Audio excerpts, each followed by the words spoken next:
नजराना मुंसिफ टीवी में आपका इस्तकबाल। आप देख रहे हैं जय महाराष्ट्र। शुरुआत करेंगे हेडलाइंस के साथ। राज्यसभा में मरकजी वजीर दाखिला अमित शाह का बाबा साहब अम्बेडकर से मुताल्लिक मुतनाज़ तबसरा, अपोजिशन का शदीद रद्द-ए-अमल।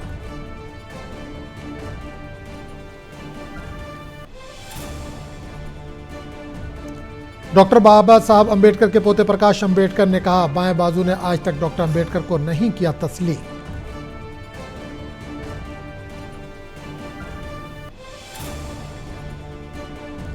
शरद पवार की दिल्ली में वज़ीर-ए-आज़म नरेंद्र मोदी से मुलाकात। पवार ने इस मीटिंग को करार दिया गैर सियासी।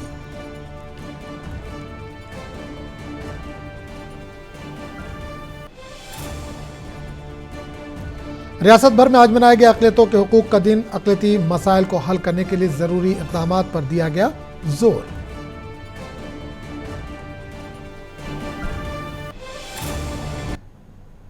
और खबरों की तफसील। राज्यसभा में मरकजी वजीर दाखिला अमित शाह के बाबा साहब अम्बेडकर के बारे में दिए गए बयान को लेकर बड़ा तनाज़ा खड़ा हो गया है।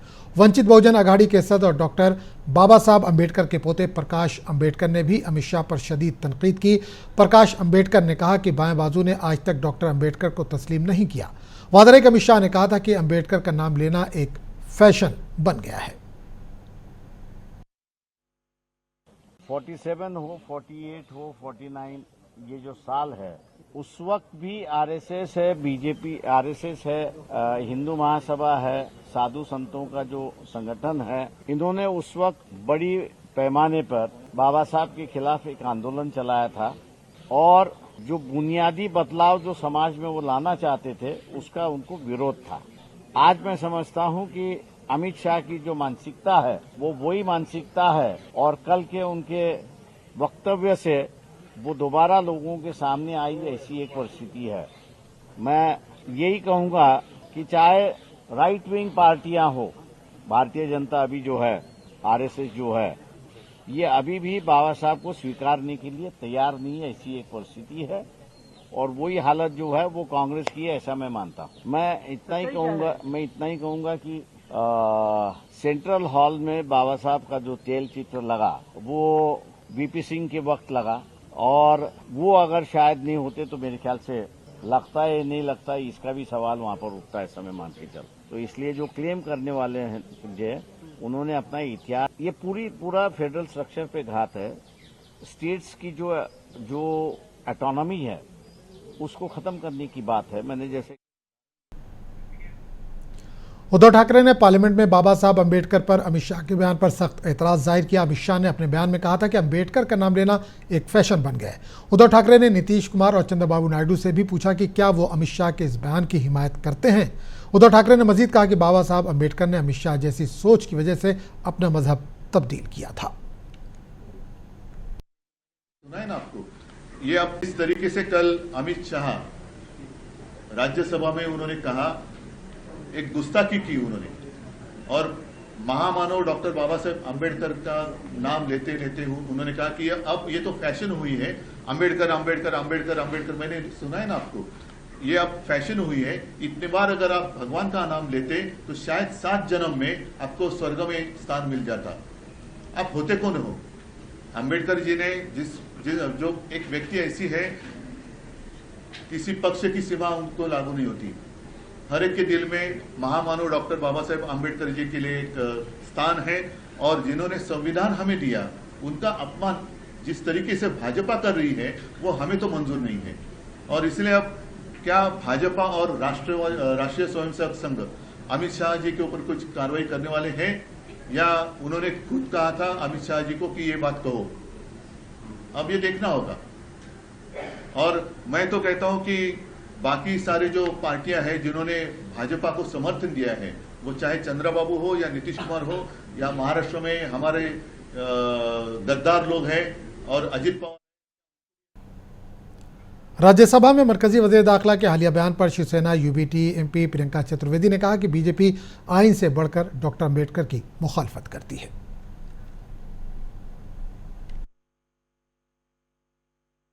से 1.5 घंटे के भाषण में बहुत उन्होंने बात की कि संविधान का कितना उनको रिस्पेक्ट है, क्या है, पर वो 11 सेकंड में उन्होंने बता दिया इनका सिर्फ संविधान से विरोध नहीं है, क्योंकि अंबेडकर जी ने संविधान को बनाया है, उसका विरोध है। अंबेडकर जी ने महामानव की उपाधि पाई थी जनता के मन में, जनता के दिलों में आवाज बनाकर। उन्होंने लाखों करोड़ों वंचित पिछड़े लोगों की लड़ाई लड़कर, खुद गरीब परिवार से आकर उन्होंने वो लड़ाई लड़ी है। उन्होंने महत्वपूर्ण स्थान संविधान में उनके लिए दिया है। आज हर घर में उनको पूजा जाता है, कोई ऐसा घर नहीं होगा जहां पे उनकी पूजा नहीं होती है। एक वो है जो स्वघोषित महामानव अपने आप को मानते हैं, पर कर्मों से संविधान के खिलाफ हैं। तो उनके 11 सेकंड के इस क्लिप ने बता दिया है कि इनकी सही मायने में सोच क्या है। भारतीय जनता एनसीपी रुकन असेंबली जितेंद्र औहाड़ ने अमित शाह के बयान पर कहा कि बीजेपी को बाबा साहब अम्बेडकर से मोहब्बत नहीं, वो मनुस्मृति लाना चाहते थे और अगर बाबा साहब अम्बेडकर ना होते तो इसे नाफिज कर दिया जाता।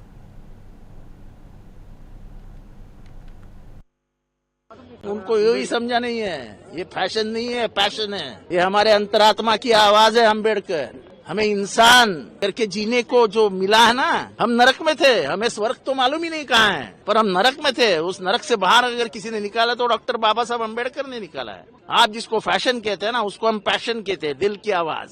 ये दिल की आवाज है, हमारे दिल की धड़कन है डॉक्टर बाबा साहब अम्बेडकर। आप चाहे उसको कितना भी हमें भूलने लगा, हम नहीं भूलेंगे। हम अगर भूलेंगे तो भविष्य में लोग हमको गालियां देंगे कि तुम्हारे जैसे कृतज्ञ लोग इस दुनिया में फिर से कभी पैदा ना हो।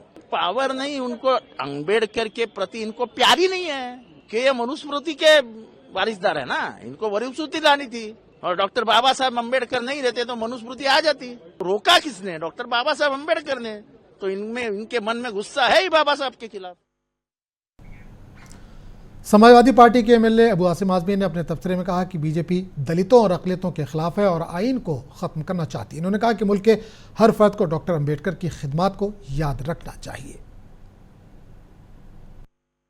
किस तरह से बयान नहीं, ये देखिए, ऐसा है कि अम्बेडकर जी ने जो दलितों के लिए किया, समाज के दबे कुचलों के लिए किया, मैं समझता हूं कि बिल्कुल हर समाज के लोग अम्बेडकर जी को याद करना चाहिए। उनकी जय जयकार करना कोई गलत नहीं है।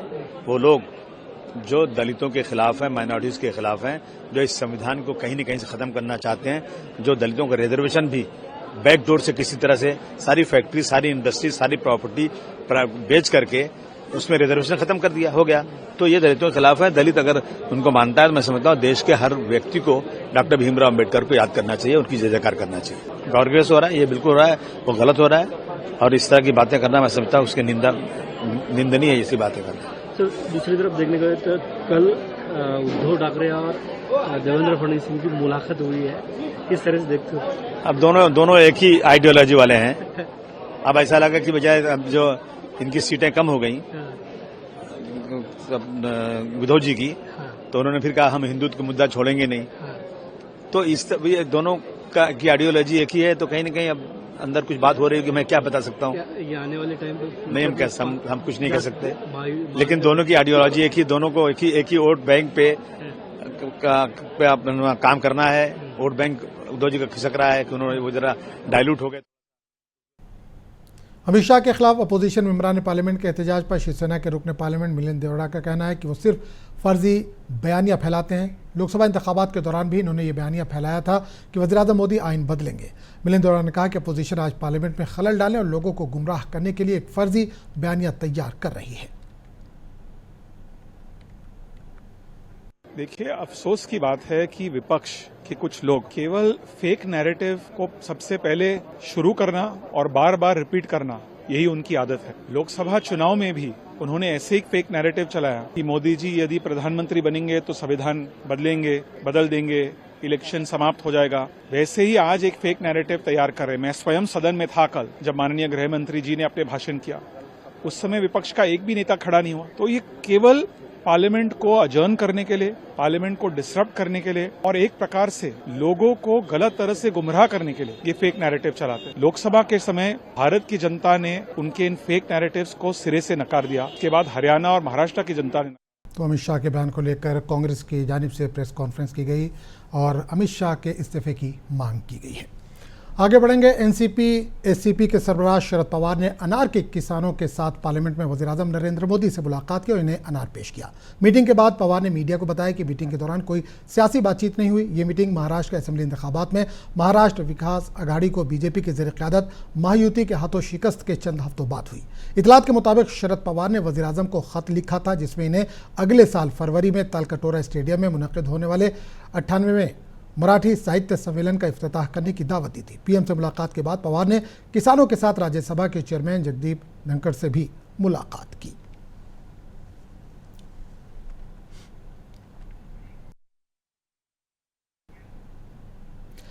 एनसीपी के सीनियर लीडर छगन भुजबल का रवैया बागी हो गया है। आज नासिक में एक रैली में इन्होंने न सिर्फ एक है तो सेफ है जैसे नारे की मुखालफत की, बल्कि महाराष्ट्र हुकूमत की मौजूदा वजारत को ओबीसी मुखालिफ भी करार दिया। इन्होंने कहा कि यह सवाल वजारत में शामिल होने या ना होने का नहीं है, बल्कि ओबीसी के वजूद का है। जराये के मुताबिक छगन भुजबल की नाराजगी दूर करने के लिए अजीत पवार नासिक आने वाले हैं।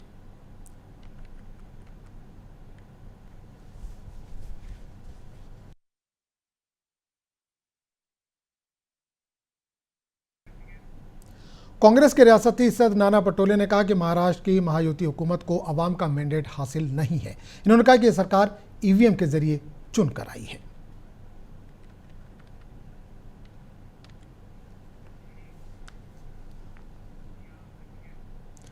महाराष्ट्र के नायब वज़ीर-ए-आला एकनाथ शिंदे का कहना है कि एमवीए को अपना जायजा लेना चाहिए और गौर करना चाहिए कि इन्होंने गुज़िश्ता 2.5 सालों से हमारी हुकूमत के बारे में क्या कहा है। बेहतर बात है कि इन लोगों के जहनों में अब अच्छी चीजें आ रही हैं। में झांककर देखना चाहिए कि हमने इनके बारे में क्या शब्द इस्तेमाल किए थे। ये जो टीका टिप्पणी आरोप जो 2.5 साल हमारी सरकार के ऊपर करने वाले लोग, आज उनको अगर क्या कहते हैं अच्छी बातें दिमाग में आती होगी तो अच्छा है। महाराष्ट्र में 18 दिसंबर को हर साल अक़लियती हुकूक दिन मनाया जाता है। इसी मुनासिबत से आज नांदेड़ के कलेक्टर ऑफिस में अक़लियती हुकूक दिन के मौके पर एक खुसूसी प्रोग्राम का इनेकाद किया गया। प्रोग्राम में retired assistant secretary advocate Devendra Singh और Nanded social science minority techno school के शोबे सरबराह इरशाद अहमद ने बतौर मेहमान मुकर्रर शिरकत की और शुरा से खिताब किया। तकरीब के दौरान एडवोकेट देवेंद्र सिंह ने अक़लियती हुकूक, इनके तहफ़्फ़ुज़ और तरक्की के मुख्तलिफ पहलुओं पर रोशनी डालते हुए ज़ोर दिया कि अक़लियतों को तालीम, रोज़गार और समाजी इंसाफ के मौक़े से मुस्तफ़ीद होने के लिए अपनी जद्दोजहद जारी रखनी चाहिए। इन्होंने कहा कि आज अक़लियती बिरादरी को कई चैलेंजेस का सामना है। इरशाद अहमद ने भी अपने खिताब में अक़लियती मसाइल को हल करने के लिए ज़रूरी इक़दामात और समाज के अंदर शऊर बेदार करने की अहमियत पर जोर दिया। सीनियर कानूनदा एडवोकेट MZ सिद्दीकी, महाराष्ट्र उर्दू शिक्षक संगठन के रियासती सदर MA गफ़ार ने भी अक़लियतों के मसाइल पर बातचीत की। प्रोग्राम में ज़िला डिप्टी कलेक्टर महेश वर्डकर ने भी खिताब किया। आज कलेक्टर ऑफिस में माइनॉरिटी कमीशंस के बारे में जो आज रखा गया है उसके बारे में यही कहना है कि जो गवर्नमेंट हमारे जो पॉलिसीज़ लेकर आती हैं उन्हें हमने प्रॉपरली इम्प्लीमेंट करना चाहिए और जो भी हम नीचे से जो काम करते हैं उसका ये फ़ायदा होना चाहिए कि जो एक्ट बना गया है उसका फ़ायदा सभी गरीब लोगों को मिलना चाहिए। खाली हमारे राइट और हमको क्या क्या मिलना चाहिए सहूलतें खाली पेपर पर है, फिज़िकली इसका आज तक जो है गवर्नमेंट ने इंसाफ नहीं किया, न सेंट्रल न स्टेट गवर्नमेंट में। देखिए आप कि जो है जितने भी कमीशन रहे उस कमीशनों ने माइनॉरिटी के बारे में जो हुकूक दिए हैं उनकी पाबंदी से अमल बजावनी आज तक नहीं हुई। असल में इसका मकसद यही है माइनॉरिटी के कि आपके लिए हमने इतना पैसा खर्च किए हैं, इतना बाकी है और आइंदा ये करेंगे, ये बिल्कुल नील रहा। बहरहाल हम ये समझते हैं कि ये जो बनाया गया है ये स्टेट और सेंट्रल गवर्नमेंट का एक नथिंग बट ए ढोंग है। उर्दू स्कूलों पे मराठी मीडियम के टीचर्स को टीचिंग के लिए भेजा जा रहा है, जबकि उनको बुनियादी हक है कि बच्चे को अपनी मादरी ज़बान में तालीम हासिल करने के लिए उसी मीडियम का टीचर चाहिए। लेकिन इसके लिए महाराष्ट्र राज्य उर्दू शिक्षक संगठन का एक रियासतदार होने के नाते मैंने हाई कोर्ट में पिटीशन दाखिल किया गवर्नमेंट के खिलाफ, लेकिन आज तक उन्होंने से दाखिल नहीं किया।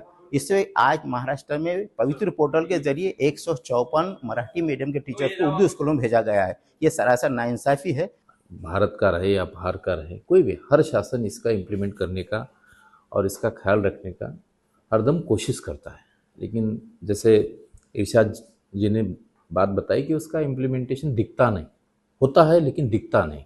दिखने का मतलब लोगों को जचता नहीं या लोगों को मतलब लोगों के मन में नहीं जाता है, तो वो बात हमें हमारे ऑफिस की ओर से करना है। अकोला जिला कलेक्टर और माइनॉरिटी एनजीओ फोरम के इश्तराक से अकोला में एक प्रोग्राम का इनकाद अमल में आया। यौम अक़लियत के मौके पर मुनक़िदा इस प्रोग्राम में जिला कलेक्टर अजीत कुमार ने ज़िले में अक़लियतों से मुतल्लिक़ मौज़ूआत पर गुफ्तगू की। इस दौरान इन्होंने अक़लियती तबक़े से हुकूमत की मुख्तलिफ़ स्कीमात का फ़ायदा उठाने की बात कही। माइनॉरिटी एनजीओ फोरम की जानिब से मोहम्मद रफ़ीक और डॉक्टर ज़ुबैर नदीम ने रहनुमाई की। अकोला दारुल क़ज़ा के ज़िम्मेदार मुफ्ती मोहम्मद अशफाक़ क़ासमी ने बतौर मेहमान ख़ुसूसी इसमें शिरकत की।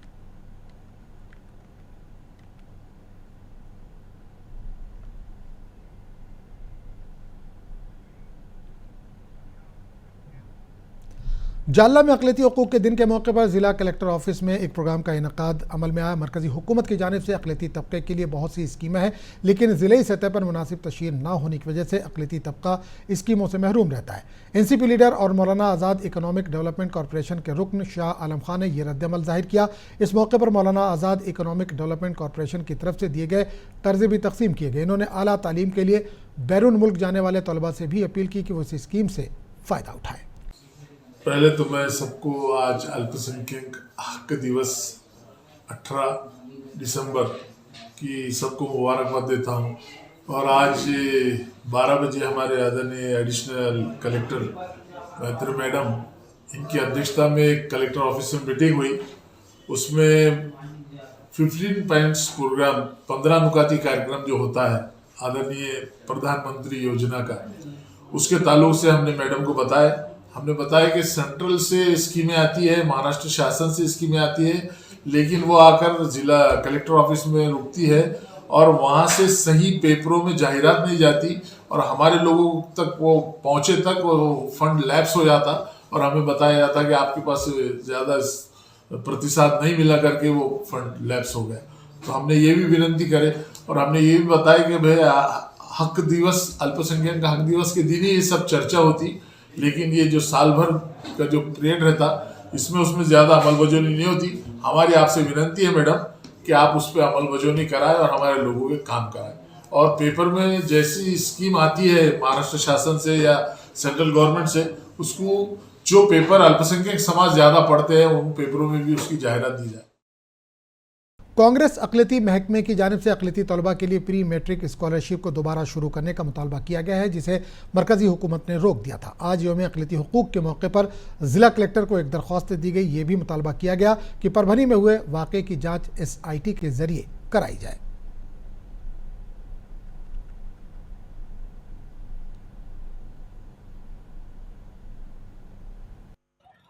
आज 18 दिसंबर 2024 अल्पसंख्यक हक दिन का जो आयोजन जिलाधिकारी कार्यालय में किया गया था, हमने उसमें एक निवेदन दिया। उसमें मुस्लिम तथा अल्पसंख्यक समाज की विविध मांगनियों को हमने शासन के पास में पहुंचाया, जिसमें प्री मैट्रिक स्कॉलरशिप है 1ली से 8वीं तक, जो केंद्र शासन ने बंद कर दिया है, उसको दोबारा शुरू करो, ये हमारी विनती थी। और अल्पसंख्यक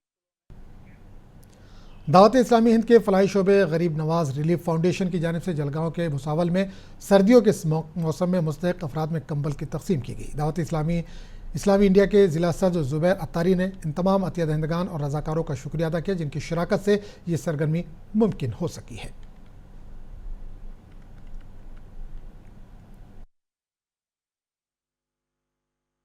अल्हम्दुलिल्लाह, दावत इस्लामी के सब डिपार्टमेंट GNRF गरीब नवाज रिलीफ फाउंडेशन के तहत पूरे हिंदुस्तान में ठंड के इस मौसम में ज़रूरतमंदों में ब्लैंकेट तकसीम किए जा रहे हैं। इसी मुहिम के तहत अल्हम्दुलिल्लाह भुसावल में भी ज़रूरतमंदों में ब्लैंकेट तकसीम किए गए।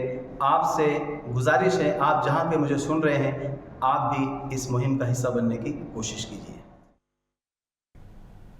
नांदेड़ शहर में बढ़ती हुई ट्रैफिक मसाइल को हल करने के लिए ट्रैफिक पुलिस इंतजामिया की जानिब से ऑटो रिक्शा दस्तावेजात की जांच मुहिम का आगाज़ किया गया। इस मुहिम के तहत ट्रैफिक पुलिस एहलकारों की टीमें शहर के मुख्तलिफ मकामात पर नाकाबंदी कर रही हैं। सड़क से गुजरने वाले सभी ऑटो को रोका जा रहा है। ऐसे ही कार्रवाई शिवाजी मुजस्मे के सामने भी की गई।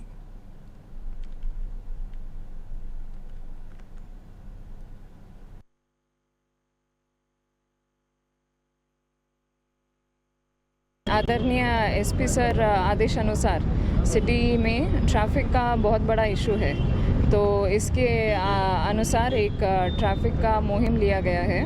तो ये मुहिम में पहला स्टेज ऐसे है कि रोड में जैसे ओवर क्राउडिंग होता है, ज़्यादा ऑटो परमिट बिन परमिट के जो ऑटो और सिटी परमिट बिना जो ऑटो है उनके ऊपर कार्रवाई की जा रही है, और ऑटो ड्राइवर्स जिनके पास प्रॉपर डॉक्यूमेंटेशन नहीं है और ऑटो का जो लाइफ ऊपर हो गया।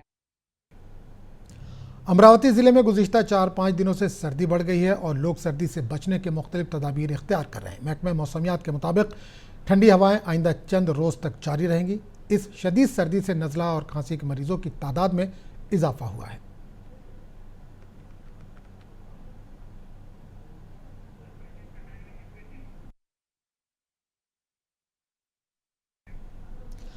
महाराष्ट्र के देगलूर में मौलाना अबुल कलाम आज़ाद एजुकेशन सोसाइटी की गोल्डन जुबली तकरीब व जश्न उर्दू का कामयाब इनकाद अमल में आया। इस मौके पर मेहमानों और शुरका ने उर्दू के फ़रोग़ में सोसाइटी की खिदमात की सताइश की और नई नस्ल को उर्दू ज़बान सिखाने पर जोर दिया गया। तो अब देखिए खुसूसी रिपोर्ट। हमें दीजिए इजाज़त। आदाब।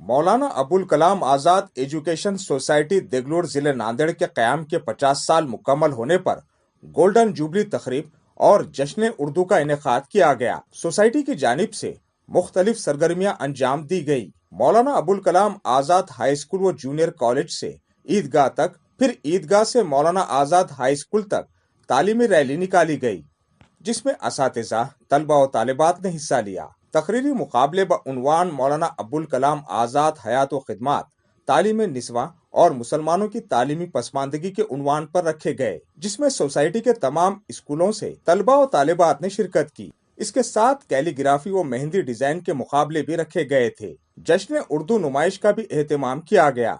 इस तकरीब की सदारत सोसाइटी के सेक्रेटरी शेख मोहम्मद ने की। इस नुमाइश का इफ्तिताह सदर काजी तालुका देगलूर व जॉइंट सेक्रेटरी काजी अंसार अली अरमान ने किया। इस मौके पर मेहमान खुसूसी के तौर पर काजी सैयद इमदाद अली और सैयद कासिम साजिद इंजीनियर ने शिरकत की। इस नुमाइश में उर्दू के मुमताज शोराए कराम व अदीबों के हवाले से जानकारी फराहम करने के लिए मुनफरिद अंदाज अपनाया गया। तलबा को अजीम शोरा के मॉडल के तौर पर पेश किया गया और हाजरीन के सामने उनका तारुफ पेश किया गया। इनके अलावा सोसाइटी के साबिक सदर आनजहानी नारायण सेठ और मुजाहिद आज़ादी काजी तनवीर के भी मॉडल्स पेश किए गए और उनके समाजी, सियासी और इल्मी कारनामों को उजागर किया गया। मेरा उन्वान है मैं उर्दू हूँ। मेरी दास्तानी हयात इतनी तवील नहीं कि मुझे पढ़ने और समझने में किसी को देर लगे। मैं बड़ी आज़ाद मिजाज और मिलनसार बाकी हूँ। जो मुझे अपनाता है उससे मोहब्बत करती हूँ, जो मुझे पढ़ता है उसे आगाही बख्शती हूँ। आइए आपको अमीर खुसरू से मिलाती हूँ, शायर, सूफी और मौसीक़ीकार अबुल हसन यामीनुद्दीन खुसरू, जिन्हें दुनिया अमीर खुसरू के नाम से जानती और पहचानती है। आज से 700 साल कबल अजीम शान शायर और मौसीक़ीकार गुजरे। आपने शायरी की तारीख लिखी। अमीर खुसरू ने बलबन से मोहम्मद तुगलक तक 10-11 बादशाहों के जमाने देखे। इस तकरीब से खिताब करते हुए जॉइंट सेक्रेटरी काजी अंसार अली अरमान ने 1974 में सोसाइटी के क़याम, उर्दू की खिदमत, गुलशन अतफाल से लेकर मौलाना आज़ाद हाई स्कूल व जूनियर कॉलेज की अब तक की कारकर्दगी पेश की। काजी इमदाद अली ने तमाम सरपरस्तों से अपील की कि वो अपने बच्चों को दीनी व असरी तालीम से आरास्ता करें और उन्हें उर्दू सिखाएं। उन्होंने इस नुमाइश के लिए असातिज़ा की कोशिशों की सताइश की। मौलाना अबुल कलाम आज़ाद एजुकेशन सोसाइटी का क़याम अमल में लाया। अल्हम्दुलिल्लाह 1974 और 2024 50 साल ये दरख्त जो है आज कामयाब तनावर दरख्त बनकर फूल रहा है। हमारे सैकड़ों तुलबा और तालिबात आज मुल्क के कोने कोने आला ओहदों पर फायज हैं। मौलाना अबुल कलाम आज़ाद एजुकेशन सोसाइटी का कायम होकर आज 50 साल पूरे मुकम्मल हो गए हैं। मुझे बड़ी खुशी हो रही है कि आज मेहनत चीज़ हो गई है। बच्चों पे जो काम बयानात दिए हैं वो काबिल तारीफ है सब असातिज़ा की मेहनत है। शहर देगलूर एक 3 रियासती संगम पर जो महाराष्ट्र का बैकवर्ड इलाका कहलाता है, उर्दू यहाँ जिंदा है और हमारी यही कोशिश है कि उर्दू की बका, उर्दू की हिफाजत, उर्दू की फरोख किस तरह से हो, इस ज़िम्मन में हमने ये कोशिश की है। उर्दू के नाम से इसमें खास तौर से जो हम इसका मकसद पेश करने की कोशिश की है। जश्न उर्दू नुमाइश में तलबा और तालिबात ने बढ़ चढ़कर हिस्सा लिया और अपने मुजाहरे पर हाजरीन से दाद तहसीन हासिल की। ब्यूरो रिपोर्ट, मुंसिफ टीवी।